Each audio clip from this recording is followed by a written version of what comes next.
So, we are making some progress on Passover cleaning, although it doesn't feel that way because it just feels like there's just stuff everywhere. But we're cleaning out these beds slowly but surely, one by one. So guys, see, we have reached that point in the garden where it is, don't mind those are house flowers that were enjoying some rain. But it is hard to kind of keep up. So that is another reason why Passover cleaning is so important. Look at this. We already have more peppers and we just picked peppers.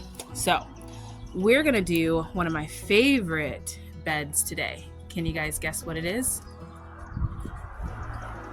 Hi everyone, welcome back to my channel. I'm Shamira Benson, one part of Team Benson, and I am out here with my favorite bed. If you guys guessed it, it is my cascading Vago garden bed, which is also my herb bed. And this is my favorite bed because it provides so much amazing health benefits to my family. This is what keeps us healthy, guys.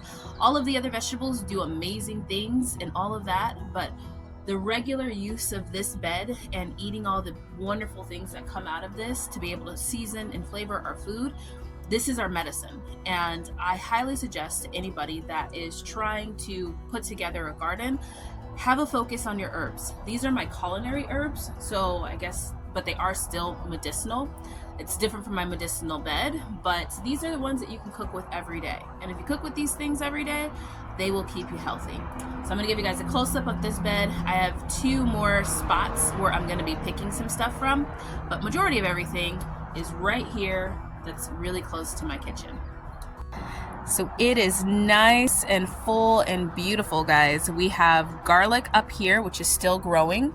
Down here, we have a big thing of parsley that we're going to be dehydrating.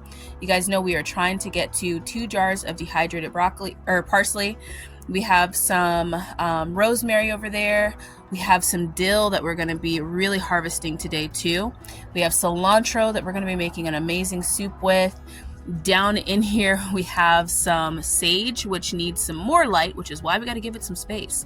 And we also have some garlic chives, also in need of light, so we need to give that some space. And we have thyme over there, and I think, see that thyme? Well, it's growing back. We need to give it some space too. So let's get in here and start harvesting, and I'm going to tell you guys what I'm going to do with all of it. Okay guys, so your herbs are very simple to grow.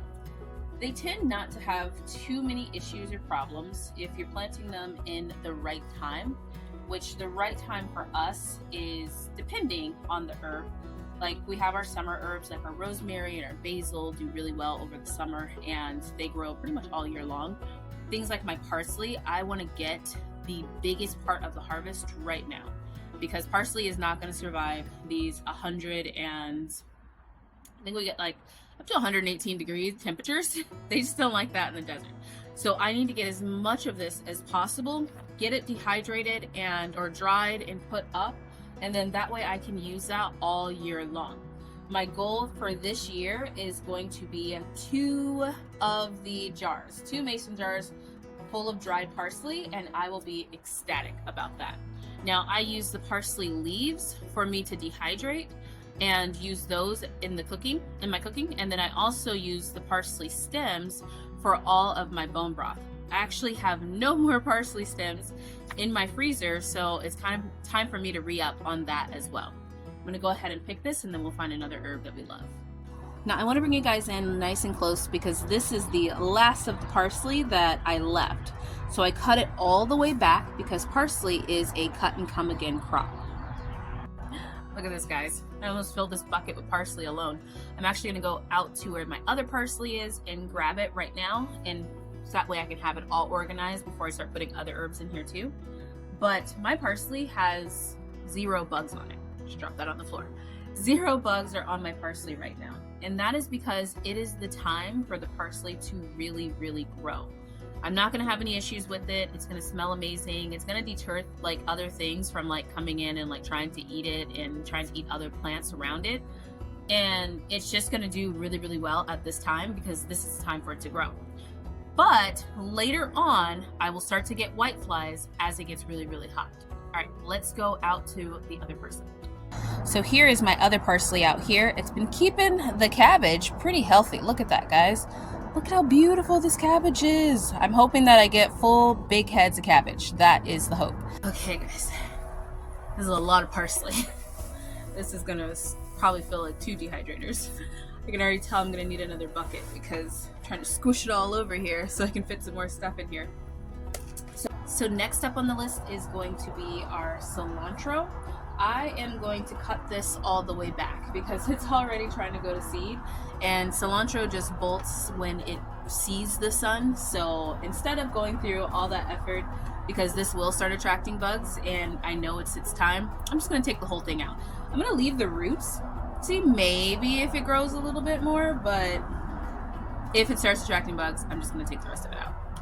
Guys, this is just one bunch of cilantro. I have another bunch over by my off tomato that I'm gonna go grab too. This smells amazing. I love cilantro, and I am so sorry for all those people that cilantro tastes like soap for, because cilantro is amazing. It is really, really amazing. It is nice to kind of succession sow cilantro. So basically you'll have like a row of it so that you harvest one big bunch, and then the next week or the next 2 weeks you harvest the next one and the next one and the next one, because cilantro bolts just so quickly here. It's something that we can grow during, if I'd have planted more of it, I would have planted it in the fall more, but this one's late for me getting it, but it's beautiful, it's great, and it tastes amazing. So I'm gonna make cilantro soup with a lot of the cilantro. It's something you can also freeze too. So you can chop it up and you can freeze it, and then you can use it whenever you want to use it because it works perfectly. And most of the things that I do with cilantro is we make salsa and we make soup. So perfect. So this is what cilantro looks like when it flowers. If you guys let cilantro flower and go all the way until it goes to seed, which it will attract so many aphids that it will be absolutely insane. And you'll know when it's going to seed. And it'll go to seed, and then you can save those seeds, and that will make coriander. And coriander is something that we use a lot in cooking, where we just blend, or it hards. It's like a hardened shell, so because it's a seed. And then we blend that down in a lot of our different spices and stuff like that, and that's how we cook. Now this one is going to flower, and if you can see, I did find a little worm right here. I don't know if you guys can see that little guy right there. So that's something that if I'd have picked this earlier, it wouldn't have gotten that, but it's only one little worm what I see on here, but I went ahead and I picked all of it. So yeah, will be less little buggies in the garden. That's a close-up of that little guy. I'm just gonna squish him because I don't want him to eat anything else. So the next thing we are picking here is our dill. I'm gonna go ahead and I'm gonna pick a lot of the dill. I am going to leave like these like little tops right here so that then it can grow itself back.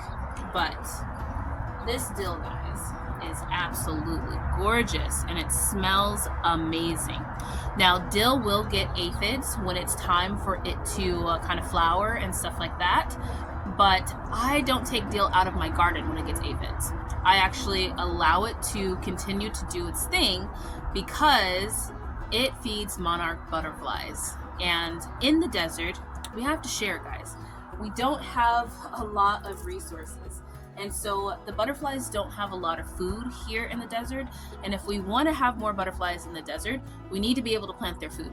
So I always leave the dill, and I'll leave like you could leave milkweed too if you grow some of that. Leave it in your garden after you've had your fill. I make dill butter with my dill, and sometimes I'll make like some pickles or something like that. But once I have done all that, there's no point in me just ripping out that dill plant because that can feed something that is going to add so much beauty to my garden. If you guys remember last year, we had butterflies flying in my garden on Father's Day, which was one of the best experiences ever because I had lost my dad. I think it was 2 years ago. I had lost my dad, and I was really missing him on Father's Day. And I came outside, and the butterflies had just came out of their cocoon, and they were flying around my garden.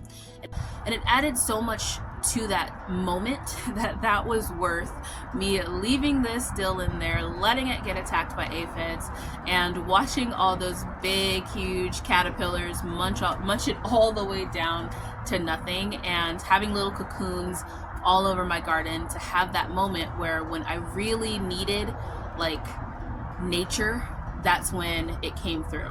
So grow yourself some dill and feed the butterflies. All right, and there we have it. That's what we're picking today. It is all now ready for the next rain that is coming in this afternoon. So the rain's gonna have a chance to really get down there in that soil because now there is space. Now the rosemary, I'm letting the rosemary grow back because we use so much rosemary over the fall with all of like our beef dishes that the rosemary needs a little bit of time to be able to bush up so that then it's not so many new little baby sprouts when it comes to summertime.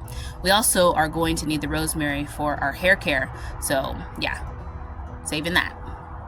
All right, so here we go. This is what we got. It smells so fragrant and amazing. So we're gonna get this all washed up. We're gonna make some dill butter. We're gonna dehydrate the parsley and make some dried parsley, and also use the stems for our stock. And then we're gonna make an amazing chicken cilantro pea soup from our cilantro. So that is it, guys. I hope that you guys learned something in this little herb harvest with me. I hope I gave you guys some useful and helpful tips. And until next time, grow yourselves a garden because even a small space can provide you with tons of food. Bye, guys.